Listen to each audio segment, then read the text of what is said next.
Hello mga amigo, mga amiga, gwapo, gwapa. May green na naman. Nagbabasa ko ngayon. Ito binigay sa akin, no? Pakinggan ninyo, nandito ako sa Ezekiel. Ezekiel. Nasa Ezekiel 8:7 ang babasahin ko. At dinala niya ako sa may pinto ng patio. Ang nakita ako'y isang butas na pader. Butas sa pader, sinabi niya sa akin, lakhan mo ang butas ng pader. Gayon nga ang ginawa ko at may nakita akong pinto. Sinabi niya sa akin, pumasok ka at tingnan mo ang kasuklam-suklam nilang gawain. Pumasok nga ako at sa palibot ng pader ay nakita ko ang larawan ng lahat ng hayop na gumagapang, nakapandidiring mga limaw at ang iba't ibang Diyos-Diyosan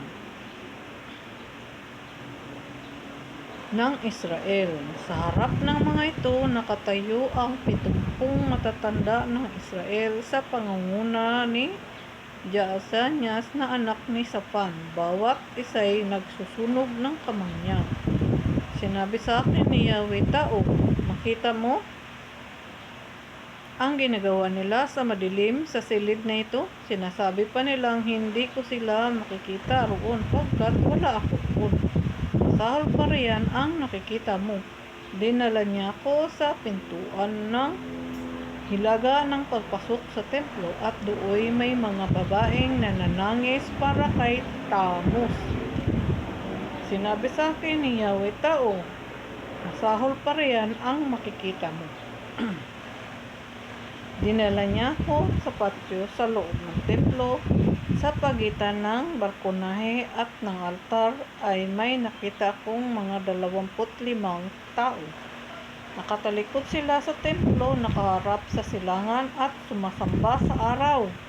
Sinasabi sa akin ni Yahweh, nakikita mo ba iyan? Maliit na bagay ba ang ginagawa ng sambahayan ng Juda na punuin ng kaharasan ang lupain? Lalo lang nila akong ginagalit sa ginagawa nilang iyan. Kaya nga parusahan ko sila. Wala akong patatawarin isa man sa kanila. Dumaing man sila sa akin, hindi ko sila didingkin. Salamat po. Alam niyo, nasaan yung Holy Spirit po? Nandito sa dinala niya ako. Doon sa ako. Dito sa ako, ang linaw-linaw. Andoon siya, kumikislap-kislap. Andun, ayun, kumikislap. Hindi matanggal. Dati pag ginana ko, natanggal, tapos bumabalik. Andun siya sa ako. Tapos, ito yung mga kasuklam-suklam na gawain ng mga Israel. Doon sa, ayan, pinagbutas ng pader. Tapos sinabi, kumikislap lalo. Lakayan mo ang butas ng pader, doon makikita ang mga kasuklam-suklam na gawain ng Israel. Kasi nandoon yung mga, narinig niyo yung binasa ko, nandito lahat mga Diyos-Diyosan, mga hayop. Sulat naman dito lahat. Ayaw niya talagang sumambatay sa mga Diyos-Diyosan na nakamarap tayo sa mga statwa, mga larawan. Gusto niya tayong manalangin ng taimtim. Tayo lang sa loob ng silid natin, kasi yun lang tinuro niya sa atin. Manalangin tayo sa ating silid na hindi umarap sa mga mga larawan. Kasuklam-suklam mo. Tapos meron pang mga matanda na nananalangin, at yung meron pang mga sumasamba nakaharap sa araw. Sila sumasamba, diba? Sabi ng mga kasuklam-suklam ang kanilang mga gawain. Kasi sumasamba sila sa araw.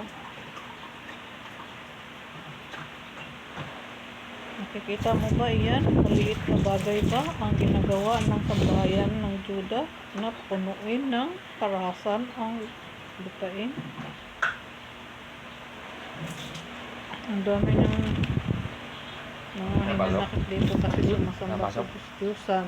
Hindi ako pumasok. Nag-ayos ko doon sa pwesto. At hindi niya didinggin.